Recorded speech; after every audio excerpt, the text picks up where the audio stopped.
ബിസ്മില്ലാഹിർ റഹ്മാനിർ റഹീം. റമലാൻ 7-ാം ദിവസം. പക്ഷെ ഒരു ചോദ്യം ചോദിക്കട്ടെ, നിങ്ങൾ അള്ളാഹുവിനോട് ശരിയായി സംസാരിച്ചിട്ടുണ്ടോ? നമ്മൾ പലപ്പോഴും ദുആ ചെയ്യുന്നത് ഒരു ലിസ്റ്റ് വായിക്കുന്നത് പോലെയാണ്. യാ അല്ലാഹ്, ഇത് തരൂ, അത് തരൂ. പക്ഷെ ദുആ ഒരു ലിസ്റ്റല്ല, ദുആ ഒരു സംഭാഷണമാണ്. നിങ്ങളുടെ റബ്ബിനോടുള്ള സ്വകാര്യ സംഭാഷണം. അള്ളാഹു നിങ്ങളെ കാത്തിരിക്കുന്നു. നിങ്ങൾ ഹൃദയം തുറന്ന് സംസാരിക്കാൻ. ഇങ്ങനെ പറയൂ: യാ റബ്ബ്, ഞാൻ ദുർബലനാണ്, ഞാൻ തെറ്റുകൾ ചെയ്യുന്നു, എനിക്ക് നിന്നെ വേണം.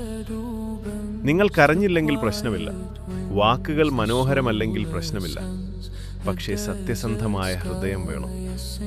ഇന്ന് രാത്രി ഇഫ്താറിന് മുമ്പ് അല്ലെങ്കിൽ ഉറങ്ങുന്നതിന് മുമ്പ് 2 മിനിറ്റ് നിങ്ങളുടെ റബ്ബിനോട് സത്യമായി സംസാരിക്കൂ. ഈ റമലാൻ നിങ്ങളുടെ ജീവിതം മാറ്റാം.